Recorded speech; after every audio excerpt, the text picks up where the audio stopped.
All right, so what's important today? Well, we're going to talk about size here in a second when it comes to ETs, interdimensionals, extra dimensionals, galactics, all that sort of thing.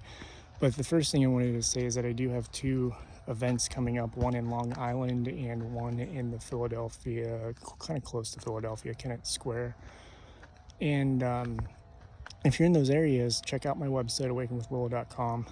We'll be doing activations, storytelling activations, and meditations and those sorts of things, just talking about galactics and my experiences and helping people wake to those beings around them.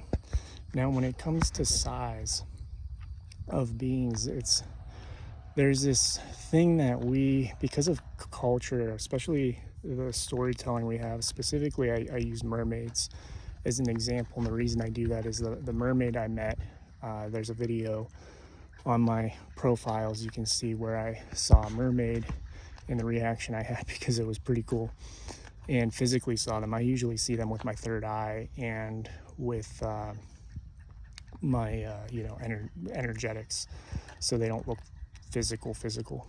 And so this mermaid, though, when I say that to people are probably, my belief is that they're assuming the mermaid was as big as me or as big as a person. Ursula, the mermaid that I work with in the Appalachia area, she is the size of a human.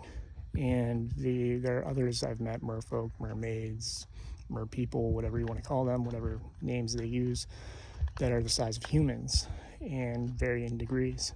But the one I saw the other day was actually only probably a foot tall, maybe less, not very big. Her name, as I've tried to telepathically start connecting with her more. Her name is something like Natasha. It's not Natasha. It's a bunch of letters I've got to write down at some point, but it sounds like Natasha. And she is a mer woman is the wording that she used. She was very specific about that and wanted me to make sure I mentioned her size. I don't remember if I mentioned it in the other video, but a lot of people think these beings are, very big, and some of them aren't. Some of them are very, very small. And some of the civilizations are civilizations of people that could fit in your backyard because they're the size of, really, really tiny people. Brownies are another one, very, very small. They're beings that live in your homes. And it's not a reflection of how conscious they are, how intelligent they are, how benevolent or malevolent they are, or anything like that. It's just some beings are very small, and we have these storylines that kind of equate them to human sizes because we, perceive the world from our size. But that doesn't mean that all beings are human size. And that doesn't mean that all beings within a certain space, say merfolk, mermaids, are human size. And she's not the only small one I've met. I met a group in Flagstaff area that called themselves the Fish Coven of Witches or something. They were like these mer beings that looked like fish, and when they came swimming up to me and I saw them in my third eye, I was sitting by a lake, and it's one of these lakes that drains out through the summer, fills up when the snow thaws, and then drains from the top of the mountain. And they came swimming up to me. Very clearly in my head I could see them, and they looked like fish heads, but they stood upright and moved across the water. There were three of these beings, and they called themselves something like the Fish Coven of Witches or something like that. And I thought that in my mind, the way I was perceiving them, I was like, oh, they're the size of humans. These are some big fish people. And then they were like, no. And they showed me, and I started to see them more on the water, and they were like the size of minnows.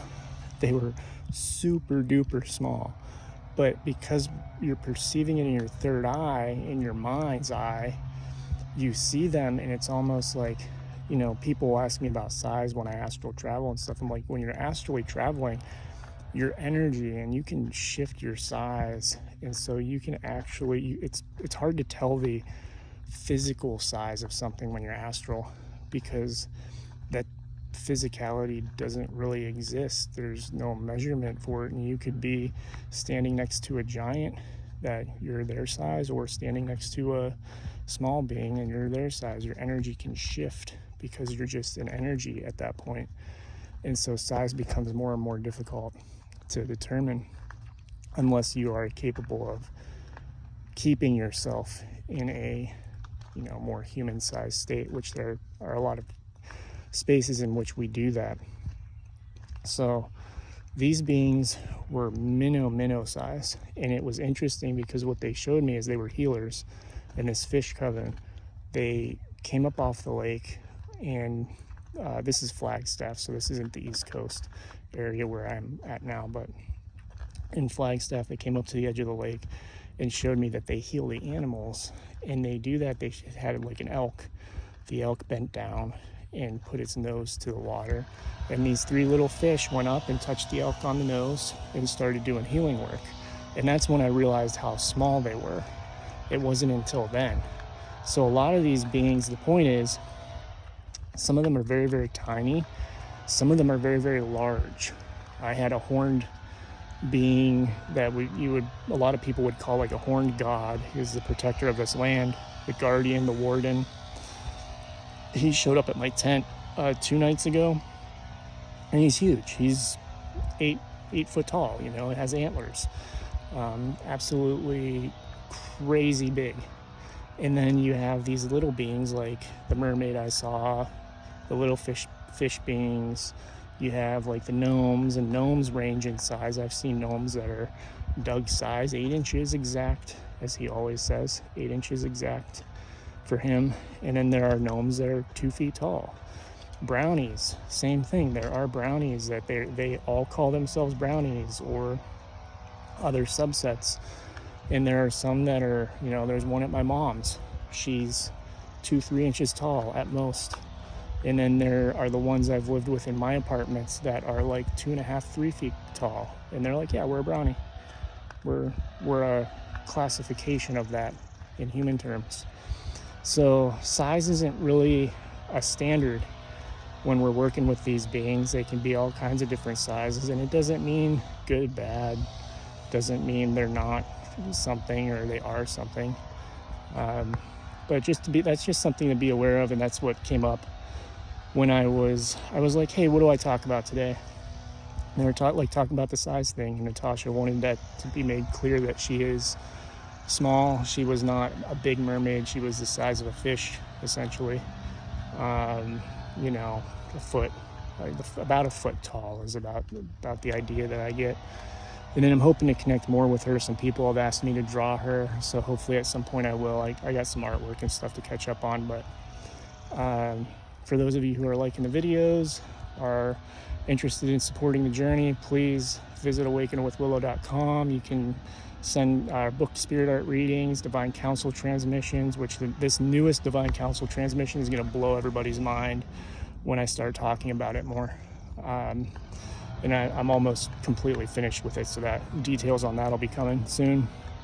And then the events. So if you're in Long Island, if you're in the Philadelphia area, go to my website, awakenwithwillow.com, or message me, comment, and I'll send you the direct link.